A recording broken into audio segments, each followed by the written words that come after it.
बिल्लाहि मिनश्शैतानिर्रजीम बिस्मिल्लाहिर्रहमानिर्रहीम। अस्सलामु अलल हुसैन व अला अली इब्न अल हुसैन व अला औलाद अल हुसैन व अला अस्हाब अल हुसैन। मोमिनीन कराम, तारीख़ इमाम हुसैन अलैहिस्सलाम बता रहे हैं, असबाब क़याम इमाम हुसैन अलैहिस्सलाम भी बताए, मौला हुसैन अलैहिस्सलाम की कितनी औलाद थी, अज़वाज थी, और करबला में कौन कौन साथ है इसकी हम डिटेल बता रहे हैं। आज हम ज़िक्र करेंगे कि मौला हसन अलैहिस्सलाम की कितनी बीवियाँ, अज़वाज और उनके बेटे बेटियां करबला में मौला हुसैन अलैहिस्सलाम के साथ आए। ये तमाम चीज़ें इंशाअल्लाह ये हम ज़िक्र करते जाएंगे ताकि तारीख़ मोमिनीन और उनके बच्चों तक पहुँचे और इनके वाक़यात का भी पता चले कि ये हस्तियाँ कौन थीं, कितनी थीं और क्या क्या वाक़यात पेश आए। मौला हसन अलैहिस्सलाम के साथ कुछ चीज़ें मंसूब की जाती हैं जो क्योंकि हमारी अकीदत है और हम अहले बैत अलैहिस्सलाम के साथ मवद्दत रखते हैं और हमारी हर चीज़ कुर्बान है, तो ये फिर एतराज़ करते हैं कि जी हुसैन से इतनी मोहब्बत है, हसन से नहीं है। तो यहाँ एक जुमला देता चलूँ कि मौला हसन अलैहिस्सलाम मौला हुसैन अलैहिस्सलाम के भी सरदार थे और इमाम थे, यही आपके लिए काफ़ी है। इसके बाद इल्ज़ाम तराशी की जाती है मौला हसन अलैहिस्सलाम की नऊज़ बिल्लाह सैकड़ों बीवियाँ थीं और औलादें थीं, तो ये एक इल्ज़ाम है और ये घटिया इल्ज़ाम है और इस चीज़ से इज्तनाब करना चाहिए। मुसलमानों को सोचना चाहिए कि हम किस तरफ जा रहे हैं। मौला हसन अलैहिस्सलाम की 5 बीवियाँ करबला में तशरीफ़ लाईं। वैसे उनकी बीवियों की तादाद मैक्सिमम 8 या 9 ज़िक्र की जाती है तारीख़ में।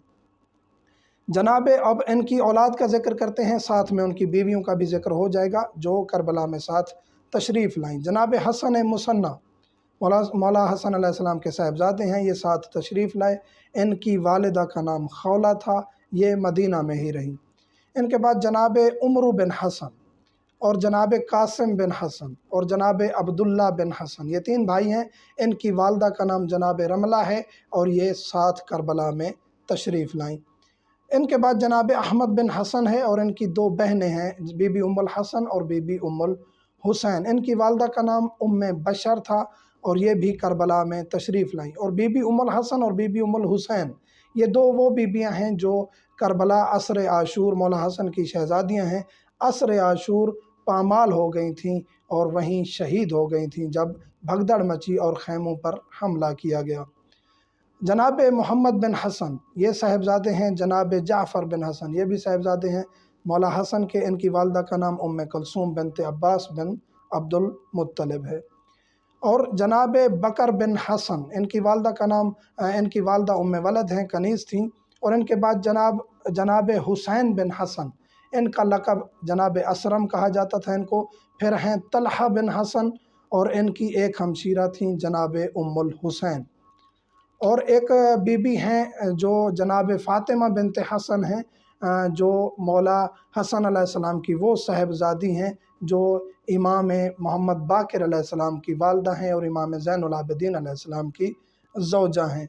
और इनकी वालिदा का नाम इसहाक़ बिनते तलहा ज़िक्र किया गया है। इनके बाद ज़ैद बिन हसन हैं, ज़ैद बिन हसन के बाद अब्दुर्रहमान बिन हसन हैं। इनके बाद इनकी एक बीबी हैं, बहन हैं उम्मुल हुसैन, जिनकी वालिदा का नाम उम्मे वलद यानी बीबी कनीज़ थीं, जो इन हस्तियों की जनाब ज़ैद बिन हसन, अब्दुर्रहमान बिन हसन और बीबी उम्मुल हुसैन की वालिदा कनीज़ थीं यानी उम्मे वलद थी। तो मौला हसन अलैहिस्सलाम के 12 बेटे और 4 बेटियां तारीख़ के कौल के मशहूर कौल के मुताबिक करबला में तशरीफ़ लाए। जनाब कासिम के बारे में जो चीज़ें मशहूर हैं, जनाब कासिम की शहादत के जो लाशा पामाल हुआ, ये अथेंटिक रिवायात हैं। जनाब कासिम का सन मुबारक 13 साल था, यह भी मशहूर कौल है। उनकी शादी और उनकी मेहंदी के बारे में कुछ चीज़ें मशहूर की जाती हैं, वो इंशाअल्लाह अगले लेक्चर में ज़िक्र करेंगे। मोमिनीन से मुल्तमस हूँ, हमें दुआ में याद रखिएगा। अल्हम्दुलिल्लाहि रब्बिल आलमीन।